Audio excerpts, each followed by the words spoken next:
Visakha steel plant సందర్శనకు వస్తున్నటువంటి కేంద్ర ఉక్కు శాఖ మంత్రి హెచ్డి కుమారస్వామి గారికి విశాఖ ఉక్కు పరిరక్షణ పోరాట కమిటీ తరఫున ఆయన పర్యటనని స్వాగతిస్తాం.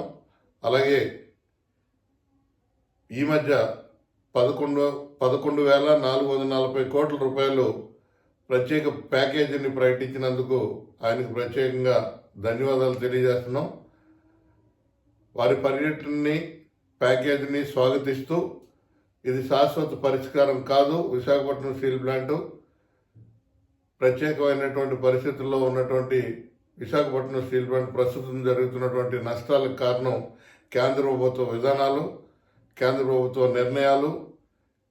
గత 2021 జనవరి 27 నుంచి ఈ రోజు వరకు కూడా స్టీల్ ప్లాంట్లో ఉద్దేశపూర్వకంగా 28,000 కోట్ల టర్నోవరు, సుమారు 940 కోట్ల రూపాయల నికర లాభాలు ఉన్నటువంటి కంపెనీని ఉద్దేశపూర్వకంగా విధ్వంసం దిశగా నెట్టి అనేక విభాగాలు ఆపేసి, ఉత్పత్తిని నిలిపేసి, అనేకమైన ప్రధానమైన విభాగాలను మూసేసి నష్టాలకి కారణమయ్యారు.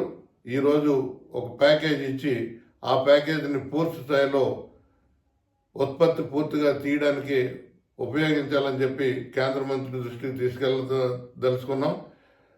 ఈ ప్యాకేజీ ఇప్పుడుగా వస్తున్నటువంటి వార్తలను చూస్తే అప్పులు, వడ్డీలు, అలాగే విఆర్ఎస్ కోసం ఈ ప్యాకేజీని ఉపయోగిస్తాం, మీరు శాలరీస్ మరింత కాలం ఆపుకొని, ఉద్యోగుల వేతనాలు ఆపుకొని, ఆ వేతనాలతో వచ్చిన డబ్బులతో బ్లాస్ట్ ఫర్నేస్ 3ని మీరు రన్ చేసుకోవాలి, అప్పుడే మీకు కంపెనీకి లాభాలు వస్తాయని చెప్పి కొంతమంది అధికారులు చెబుతున్నట్టుగా వస్తుంది.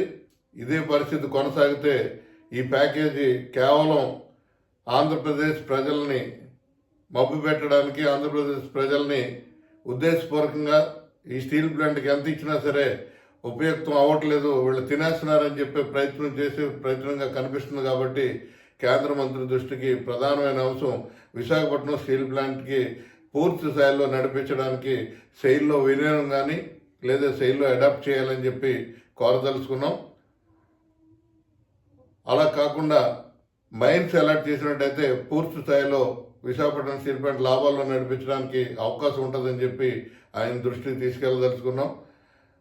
మైన్స్ లేకపోయినా గత 35 సంవత్సరాలుగా 15-16 సంవత్సరాలు లాభాల్లో నడిచిన విశాఖపట్నం స్టీల్ ప్లాంటు ఇప్పుడు కూడా కేంద్ర ప్రభుత్వం ఆంక్షలను ఎత్తివేసి పూర్తి స్థాయిలో ఈ పరిశ్రమకి నడిపించే విధంగా మంచి యాజమాన్యాన్ని నియమించినట్టయితే బోర్డు లెవెల్లో కానీ, సిఎండి స్థాయి అధికారిని కానీ, మెటలర్జికల్ ప్లాంట్ని రన్ చేసే అధికారులని ఇక్కడ నియమించినట్టయితే పూర్తిగా విశాఖపట్నం స్టీల్ ప్లాంట్ బయటపడుతుందని చెప్పి మీ ద్వారా తెలియజేస్తున్నాం.